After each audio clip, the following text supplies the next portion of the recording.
नमस्कार मित्रांनो, मी किरण कोळे तुमचं आजच्या या एपिसोडमध्ये नव्याने स्वागत करतोय. ठीक आहे. तर मित्रांनो, आज कोणाकोणाची मॅच आहे माहिती आहे का तुम्हाला?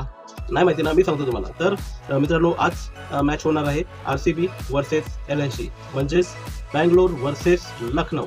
ठीक आहे. तर आजच्या मॅचमध्ये कोणाचं पारडं जड असेल, कोणाचं पारडं खाली असेल, याविषयी थोडक्यात माहिती देण्यासाठी, तसेच पिच रिपोर्ट, कोणता बॅट्समन कसा खेळू शकतो, कोणता बॉलर चांगली कामगिरी करू शकतो.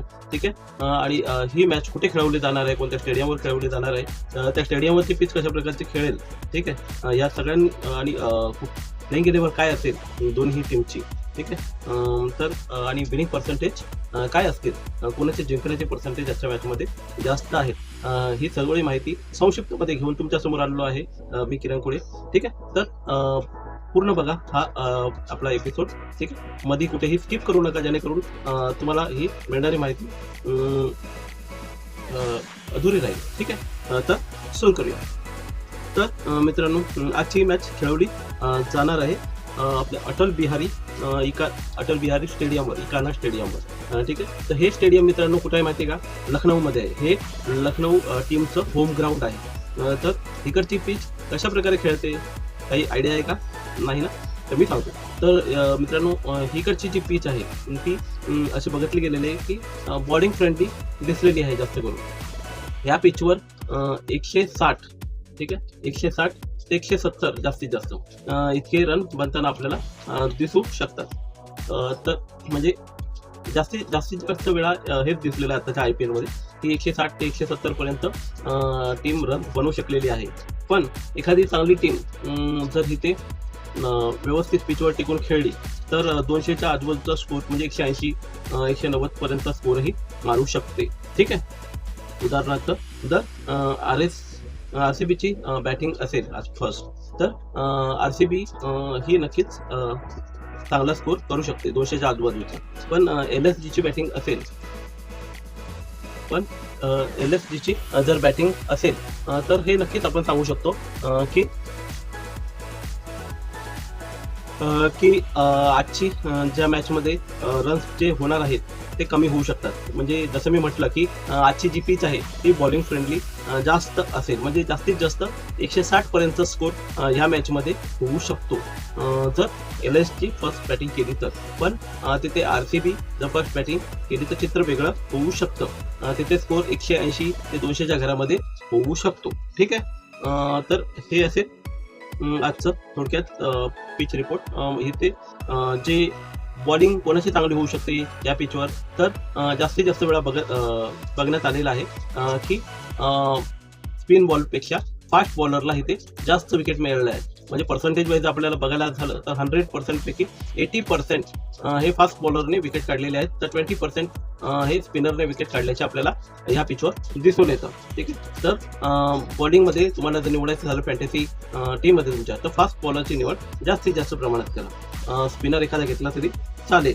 ठीक आहे. पण तोही स्पिनर फॉर्ममध्ये असला पाहिजे, हे गरजेचं आहे, हे लक्षात ठेवा. ठीक आहे. तर अशी ही आहे अटल बिहारी इंटरनॅशनल इकाना स्टेडियम वरची पिच रिपोर्ट. ठीक आहे. तर आजची मॅच आहे 50 नंबरची, ही आजची IPLची मॅच आहे मित्रांनो, लक्षात ठेवा. खूप महत्त्वपूर्ण आहे. इथे ह्या पिचवर 150 ते 170चा स्कोर होऊ शकतो. पण बोललो RCB पहिली बॅटिंग करत असेल तर नक्कीच जास्त रनही नेऊ शकते, म्हणजे 180 ते 200च्या घरात सुद्धा स्कोर नेऊन ठेवू शकते. ठीक आहे. तर फर्स्ट बॅटिंग करताना इकडचं जे आहे विनिंगची किती वेळा विन केलेली आहे आणि सेकंड बॅटिंग करताना किती वेळा टीम विन केलेली आहे याची आकडेवारी मी आता तुमच्या समोर ठेवतो. तर इथे या स्टेडियमवर जवळजवळ 28 मॅच खेळवल्या गेलेल्या आहेत. ठीक आहे. तर त्यापैकी 11 मॅच हे फर्स्ट बॅटिंग करताना विन झालेले आहेत, तर सेकंड बॅटिंग करताना 16 मॅच विन केलेले आहेत, तर एक मॅच ड्रॉ झाल्याचे आपल्याला इथे दिसून येते. ठीक आहे. तर ह्याच्यावरनं काय समजतं मित्रांनो, तर इथे चेसिंग अवेलेबल आहे. ठीक आहे. चेसिंग होऊ शकते, स्कोर कमी होत असल्यामुळे चेसिंग होऊ शकते, पण सातत्याने पिचवर टिकून खेळणे हे गरजेचं आहे, तरच चेसिंग होऊ शकतं. ठीक आहे. तर अशा प्रकारे हे आहे हेड टू हेड जर बघायला गेलं, म्हणजे हे एकमेकांसमोर किती वेळा भिडलेले आहेत आणि कोण किती वेळा जिंकलेले आहे, तर RCB आणि लखनौ हे एकमेकांविरुद्ध 7 वेळा एकमेकांविरुद्ध भिडलेले आहेत आणि LSG फक्त 2 वेळा जिंकलेले तर आरसीबी 5 वेळा जिंकलेले. याच्यावरनं काय सिद्ध होतं तर आरसीबी हे लखनौपेक्षा बलाढ्य आहे रेकॉर्डमध्ये सुद्धा. तर आरसीबीचे जिंकण्याची पर्सेंटेज आजच्या मॅचमध्ये जास्त आहे, ते लक्षात ठेवा. ठीक आहे. तर मित्रांनो, याची आजची प्लेइंग 11 काय असेल माहिती आहे का तुम्हाला? नाही माहिती ना, मी सांगतो ना तुम्हाला. तर मित्रांनो, आजची प्लेइंग 11 आपण बघूया. आता आरसीबीची पहिली प्लेइंग 11 आपण बघूया. ठीक आहे. तर ओपनिंगला जेकब बेथल आणि विराट कोहली येतोय. ठीक आहे. विराट कोहली सातत्याने आपला खेळ करून दाखवतोय व्यवस्थितरित्या, पण त्याच्याबरोबर ओपनिंगला जे कोणी पाठवत आहे त्यांचा खेळ काही व्यवस्थित होत नाहीये. जेकब बेथलचा फॉर्म काही व्यवस्थित दिसत नाहीये. त्याला ओपनिंगला आणताय, ताबडतोब खेळाडू आहे, पटापट रनही मिळवून देऊ शकतो, पण सध्या त्याचा फॉर्म चढता उतरता असा दिसून येतोय. ठीक आहे. भले टीम जिंकत असली तरीही ओपनिंग चांगलं होणं खूप गरजेचं आहे. दोन्ही ओपनर चांगले खेळणं खूपच गरजेचं आहे. तर जेकब बेथलवर निर्णय होऊ शकतो की त्यांना पहिल्या क्रमांकावर ठेवायचे की खाली खेळवायचे किंवा बाहेर बसवायचे.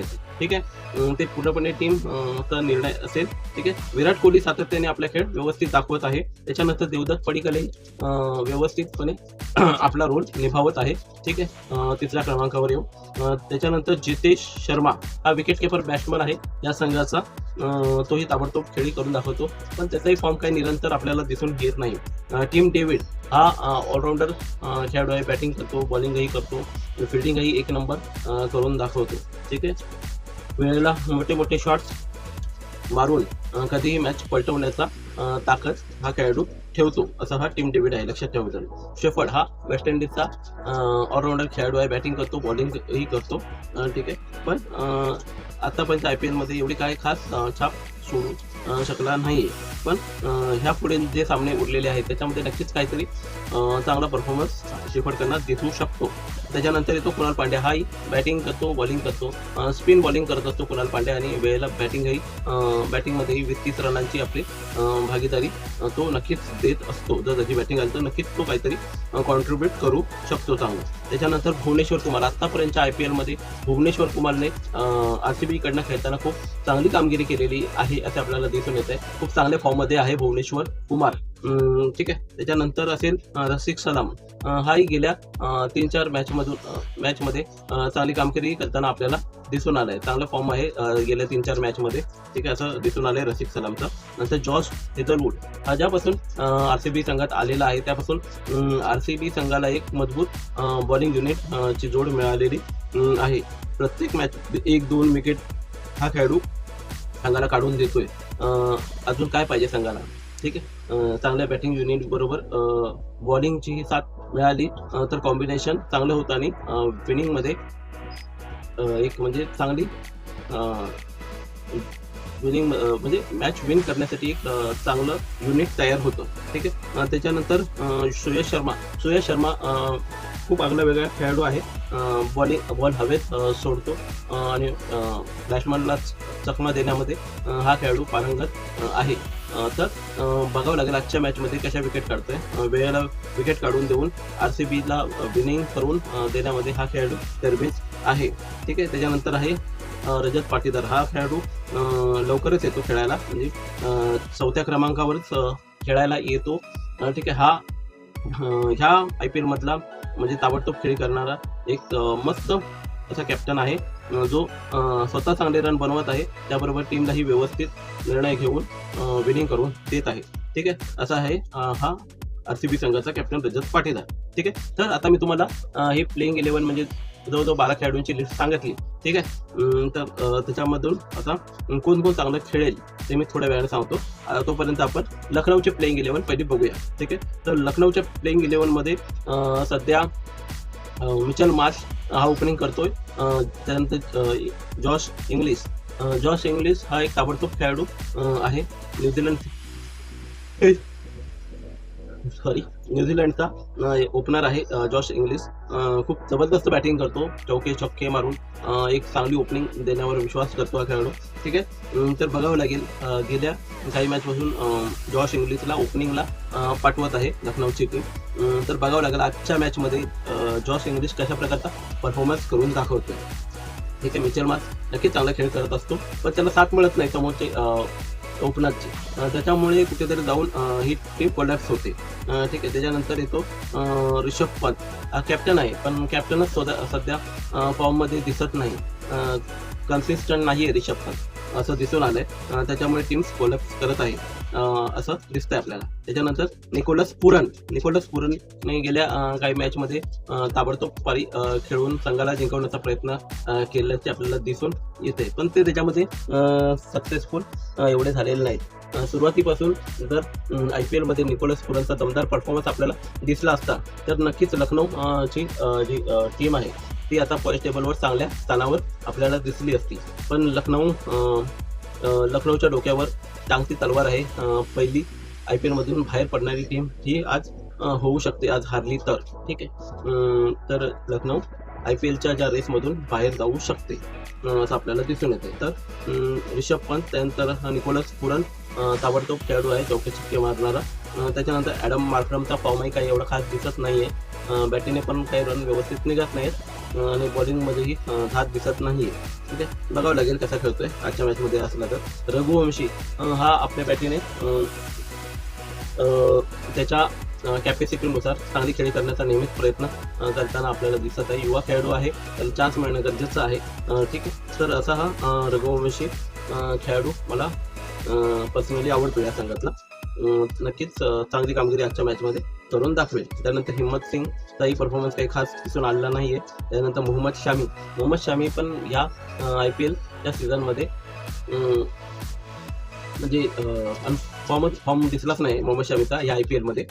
ठीक आहे. तर त्याच्यानंतर मोहसिन खान हा सरफराज खानचा भाऊ आहे मित्रांनो. तर हा ऑलराऊंडर खेळाडू आहे, फास्ट बॉलिंग करतो आणि बॅटिंगही चांगल्या प्रकारे करतो. ह्या चांगल्या बॅट्समनला, ऑलराऊंडर खेळाडूला लखनौने खाली ठेवलेलं हेच मोठं दुःखाचं कारण आहे या टीमसाठी. त्याची कॅपॅसिटी ऋषभ पंतने ओळखली नाहीये. ठीक आहे. तर तो चांगली कामगिरी करून दाखवू शकतो, पण त्याला वरती खेळवणं, टॉप 4 मध्ये खेळवणं हे खूप गरजेचं आहे. मोहसिन खानला खूप दमदार खेळी करून दाखवतो, टिकला तर मोठी खेळी करण्यामध्ये ह्याचा हात लखनौच्या इतर बॅट्समन कोणी पकडू शकत नाही.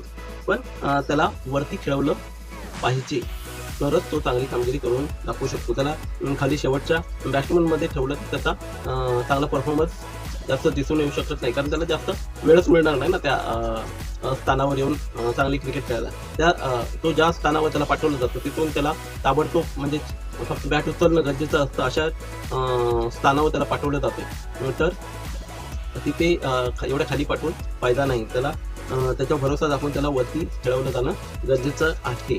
ठीक आहे. तर असं आहे मोहसिन खान विषयी. त्यानंतर प्रिन्स यादवचं नाव चांगल्या प्रकारे घेतलं जातं या IPL मध्ये. म्हणजे प्रत्येक मॅचला 1-2 विकेट त्याच्या असतातच. कन्सिस्टंट बॉलर दिसलेला आहे ह्या IPL सीझन मध्ये प्रिन्स यादव.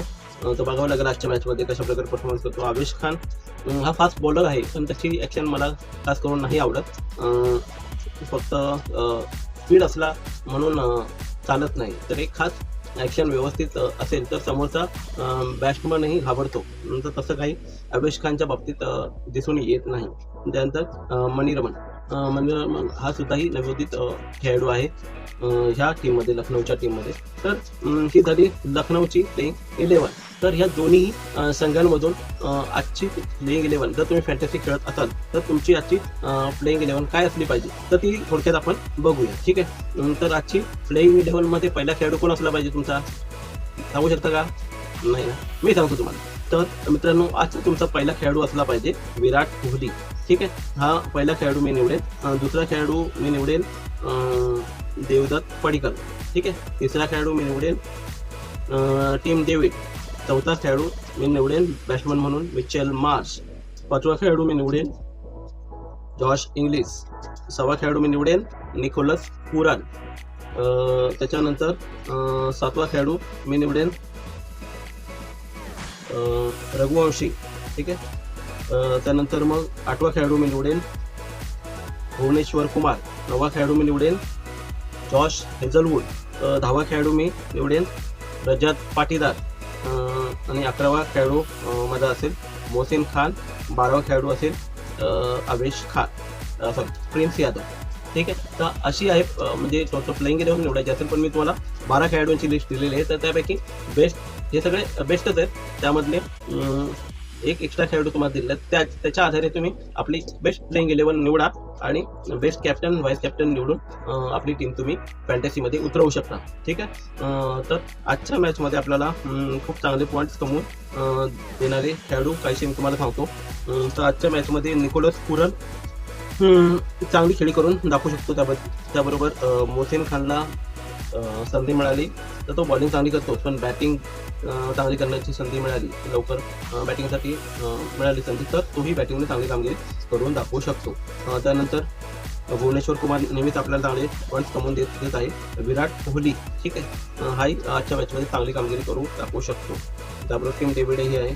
ठीक आहे. तर हे काही खेळाडू आहेत जे आजच्या मॅचमध्ये दमदार खेळ करून दाखवू शकतात आणि आपल्या टीमला जिंकवू शकतात. ठीक आहे. तर मित्रांनो, काय वाटतं तुम्हाला आजच्या मॅचमध्ये कोण जिंकेल, लखनौ की बँगलोर? काय वाटतंय? तर मी सांगतो तुम्हाला.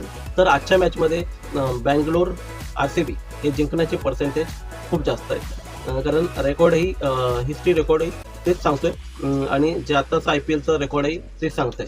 ठीक आहे. तर बघूया आजच्या मॅचमध्ये कोण कोणाला पाणी पाजता येते. ठीक आहे. तसं तर पर्सेंटेज RCBचं जास्त आहे, पण काही सांगता येत नाही. LSG मध्ये असे खेळाडू आहेत की ते कधीही मॅच पलटवू शकतात. ते कधी फॉर्ममध्ये येतील काही सांगता येत नाही, कारण आताच्या IPL मध्ये असं दिसून येतं की ज्या टीम पहिल्या चांगला परफॉर्मन्स करून टॉपवर जाऊन बसल्या होत्या त्या टीम सध्या हारताना आपल्याला दिसत आहेत आणि ज्या टीम लूज करत होत्या त्या आता जिंकताना दिसत आहेत. तर आज काही होऊ शकतं. क्रिकेट आहे, क्रिकेटमध्ये कोणी एक्झॅक्ट प्रेडिक्शन नाही करू शकत. आपण फक्त मागच्या रेकॉर्डच्या आधारे हे तुम्हाला सांगितलं की कोण चांगला परफॉर्मन्स आज करू शकतं, कोण चांगलं खेळू शकत नाही. ठीक आहे. कोण तुम्हाला तुम्ही प्लेइंग 11मध्ये खेळू शकता आणि आपली चांगली टीम बनवू शकता. तर तुम्हाला ही माहिती मी दिलेली आहे. ठीक आहे. तर त्या आधारे चांगली टीम बनवा. ठीक आहे. आणि ही मॅच संध्याकाळी 7:30 वाजता जिओ हॉटस्टारवर अँड्रॉइड टीव्हीवर तुम्ही बघू शकता. त्याचबरोबर केबल असेल तर स्टार स्पोर्टवर तुम्ही ही मॅच बघू शकता. ठीक आहे. तर एवढंच बोलून हा ब्लॉग मी आता संपेन. ठीक आहे. तर जय हिंद, जय महाराष्ट्र.